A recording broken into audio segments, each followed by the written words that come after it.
Alors, mon nom est François Haldeman, je suis président d'Agri-Genève, donc l'organisation fêtière de l'agriculture genevoise. J'ai 44 ans, je suis père de 3 enfants. Alors, la problématique des agriculteurs suisses, c'est la transition d'un système de protection à un système de marché libre qui se fait relativement très douloureusement.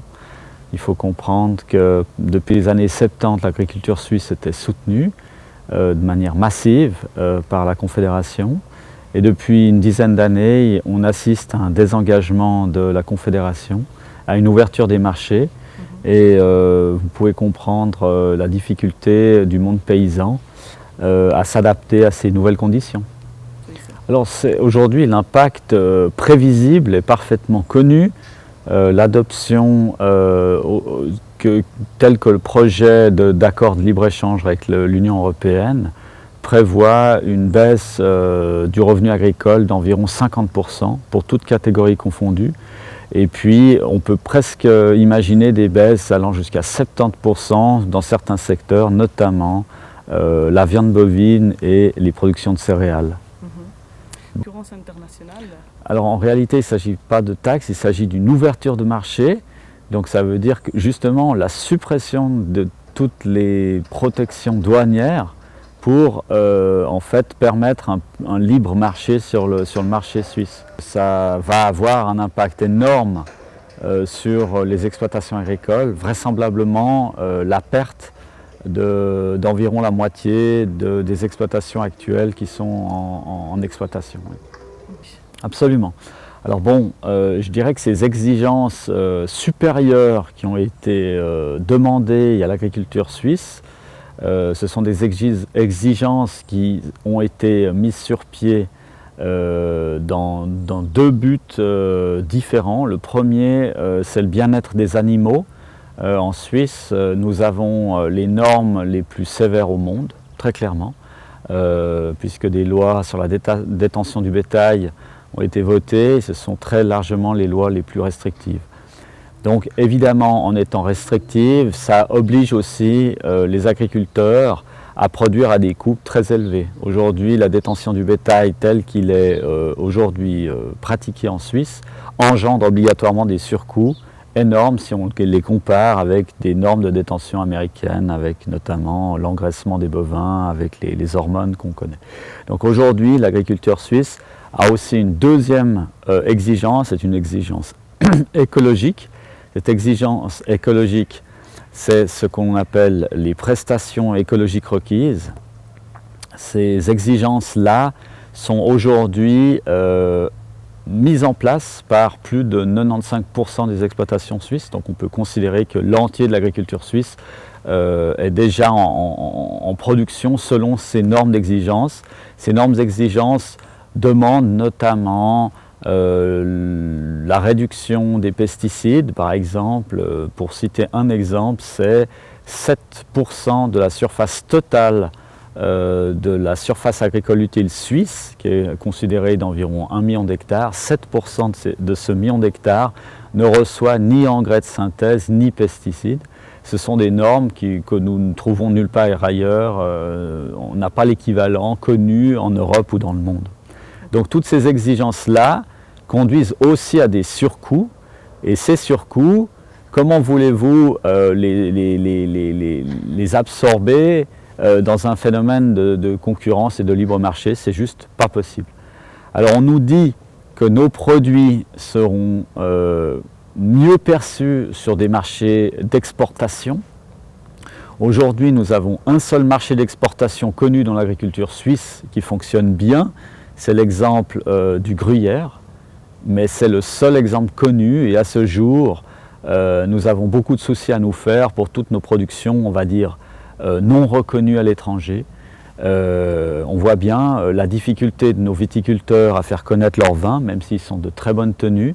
On n'a pas d'exemple de viticulteurs ayant réussi à s'imposer sur les marchés internationaux. Donc en fait, en réalité maintenant, c'est un peu la quadrature du cercle. On nous demande de produire écologique, on nous demande de produire respectueux des animaux, c'est quelque chose que nous faisons volontiers. Et par contre, si on doit nous mettre en plus en concurrence avec les marchés internationaux, je pense que ce sera difficile d'atteindre ces objectifs. Comment vous... Alors, la COP, la Migros ont pu atteindre un tel niveau de pénétration de marché, c'est aussi assez relativement unique en Europe. Je crois qu'il n'y a que l'exemple de la Suisse où nous avons pratiquement la totalité de l'accès au marché de détail détenu par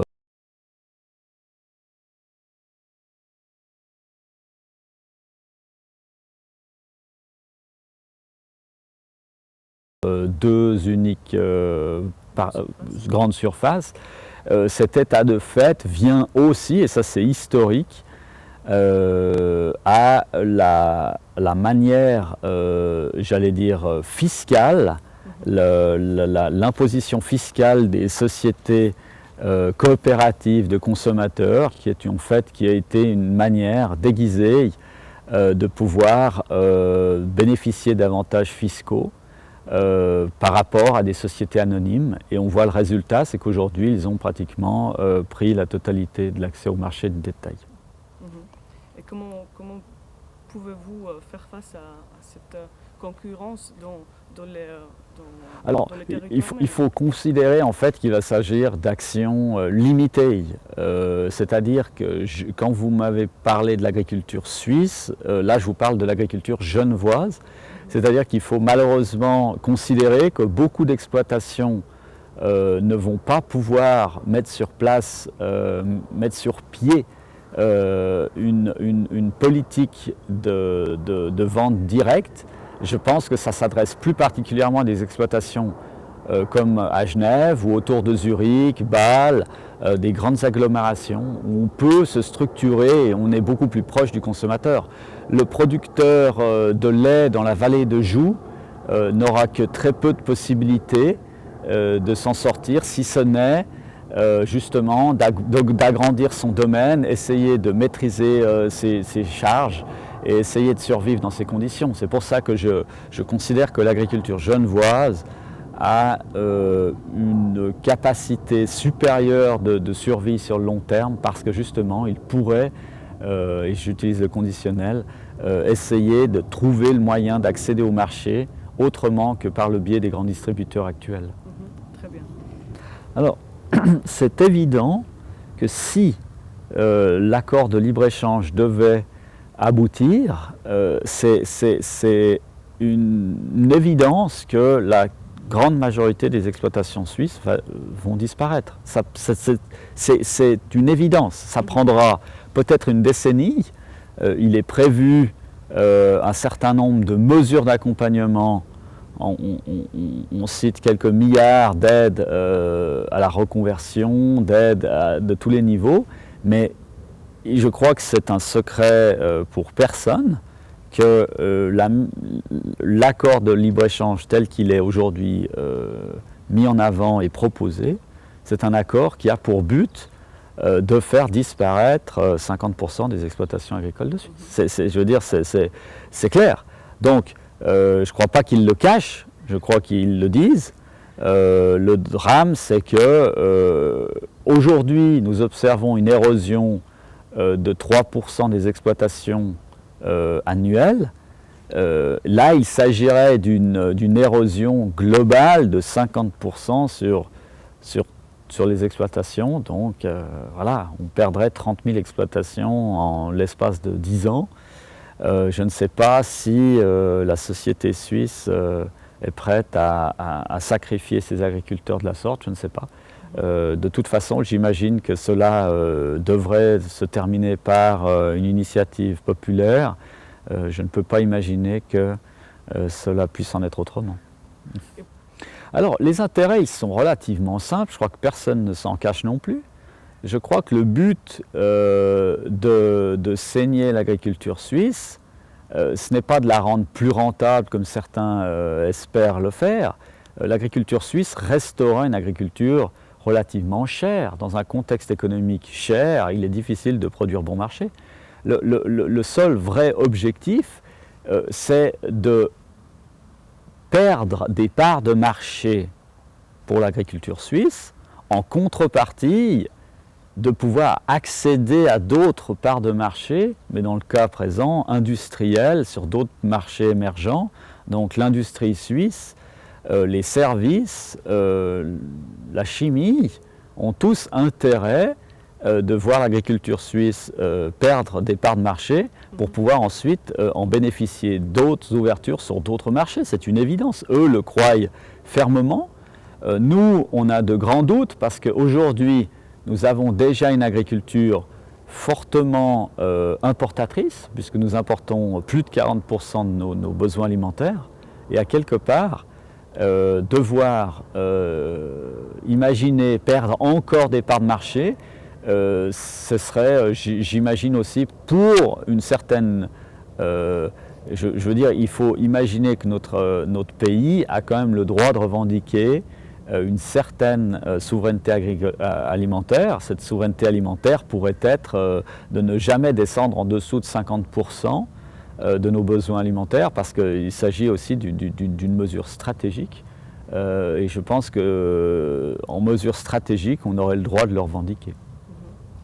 Alors je ne crois pas que ce soit l'objectif initial. Je crois que ceux qui estiment qu'il est bon de dépendre plus de l'étranger pour l'alimentation estiment que notre pays, exportateur de biens manufacturés de haute qualité, on peut penser aux montres, on peut penser aux machines-outils, à la haute technologie, ces gens-là pensent toujours que nous aurons les moyens, que nous serons suffisamment solvables pour pouvoir accéder sans problème au marché des denrées alimentaires dans le monde. C'est une vue relativement simple. Il part du principe que l'alimentaire restera quelque chose de bon marché. Mais cette attitude-là, qu'est-ce qu'elle a comme effet pervers? C'est que effectivement, nous dépendrons plus de l'étranger. Je pense que pour les concitoyens suisses, cela n'aura pas beaucoup d'effet. Par contre, on peut parfaitement imaginer que le fait que nous devions dépendre plus de l'étranger puisse conduire des pays qui, eux, n'ont pas la capacité de produire, parce qu'on peut imaginer quand même, enfin, il y a quand même beaucoup de pays qui n'ont pas des terres fertiles comme la Suisse en dispose. Eh bien, ces pays-là qui doivent, eux, dépendre par obligation à la dépendance des denrées alimentaires, ces pays-là, eux, n'auront peut-être pas la capacité, la solvabilité pour pouvoir accéder à ces denrées. Et en fait, le simple fait de ne pas utiliser nos ressources en termes de fertilité pourrait engendrer des dépendances, on va dire, plus douloureuses dans d'autres pays.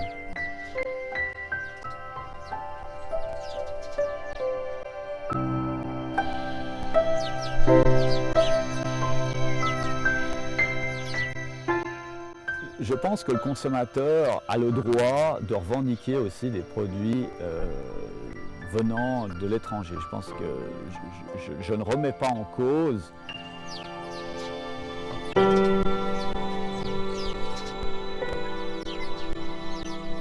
le seul problème, c'est que est-ce que nous devons détruire une agriculture performante, écologique, respectueuse de l'environnement, des animaux, pour le simple accès au marché supplémentaire de l'industrie? Ça, c'est la vraie seule et unique question.